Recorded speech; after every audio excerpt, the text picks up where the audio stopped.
Baik, kembali lagi di channel Tugu Story. Pada kesempatan kali ini kita akan memberikan informasi informasi terbaru seputar tenaga honorer. Informasi ini kami kutip dari laman website cpnn.com. Informasinya yaitu jutaan honorer jangan full senyum dulu.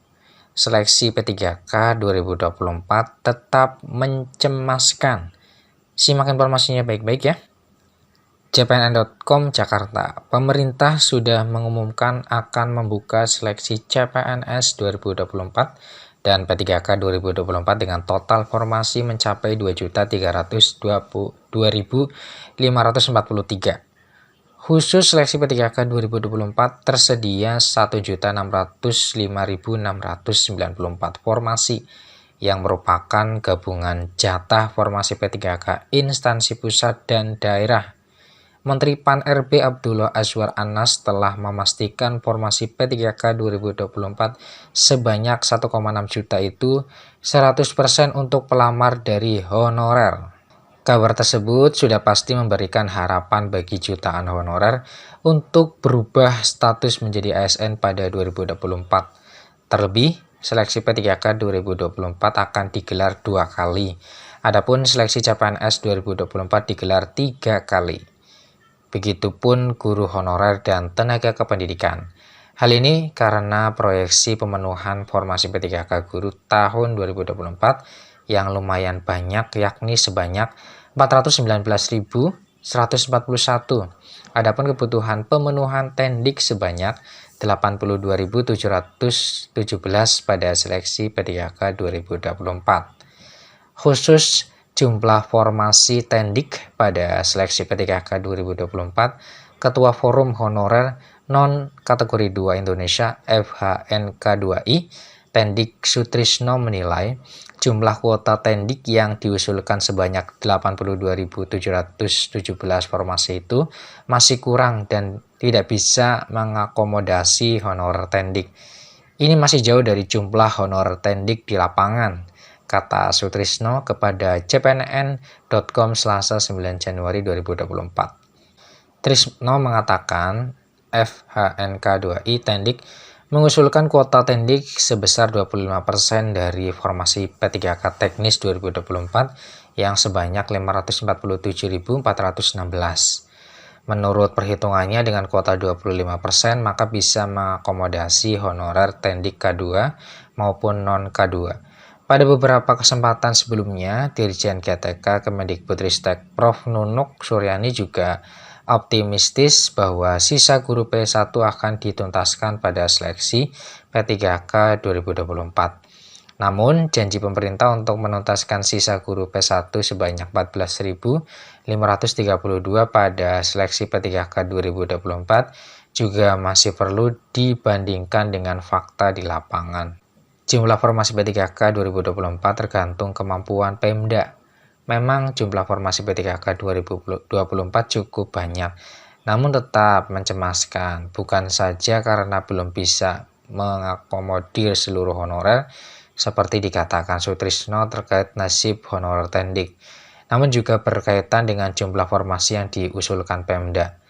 Mari simak kali penjelasan Menpan RB Azwar Anas tentang evaluasi pelaksana seleksi CASN 2023 yang disampaikan di sela-sela rapat kerja dengan Komisi 2 DPR RI di Jakarta Rabu 17 Januari 2024. Bahwa salah satu yang disorot Menteri Anas ialah belum optimalnya usulan formasi yang diajukan oleh instansi pemerintah daerah.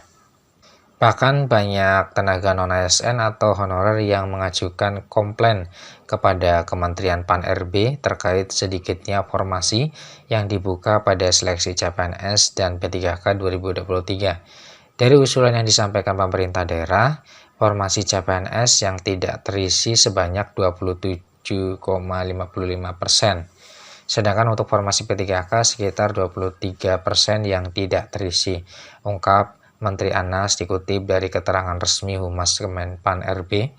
Secara nasional, Kementerian Pan-RB telah menetapkan kebutuhan ASN 2023 sejumlah 1.030.751. Namun tidak semua kebutuhan diusulkan oleh instansi pemerintah pusat dan daerah. Total formasi yang dibuka pada seleksi 2023 hanya sebesar 567.166 sesuai usulan dari instansi pusat dan daerah.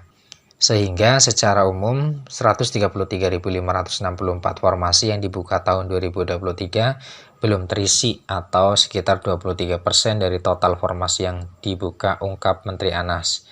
Melihat fakta tersebut, Menteri Anas berharap masalah minimnya usulan formasi dari Pemda tidak terulang lagi pada seleksi CPNS 2024 dan P3K 2024. Menteri Anas mengimbau agar instansi pemerintah bisa mengusulkan formasi lebih awal serta menyesuaikan dengan kebutuhan jabatan. Namun sejumlah Pemda sudah terang-terangan mengatakan bahwa usulan formasi CPNS 2024 dan P3K 2024 masih disesuaikan dengan porsi belanja pegawai di APBD dan sangat tergantung kemampuan keuangan daerah. Azwar Anas sendiri juga secara tidak langsung mengakui kemampuan keuangan daerah sangat menentukan jumlah formasi P3K yang akan diusulkan.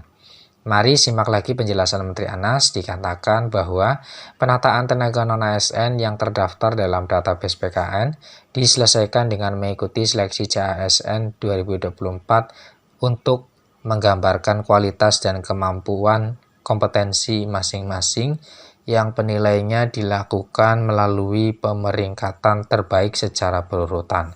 Kemudian akan ditetapkan menjadi P3K penuh waktu sesuai dengan kemampuan keuangan pada instansi pemerintah masing-masing. Bagi instansi pemerintah yang belum memiliki kemampuan keuangan, tenaga non-ASN diangkat menjadi P3K paruh waktu yang secara bertahap diangkat menjadi P3K penuh waktu sesuai dengan kebutuhan dan kemampuan keuangan masing-masing instansi pemerintah.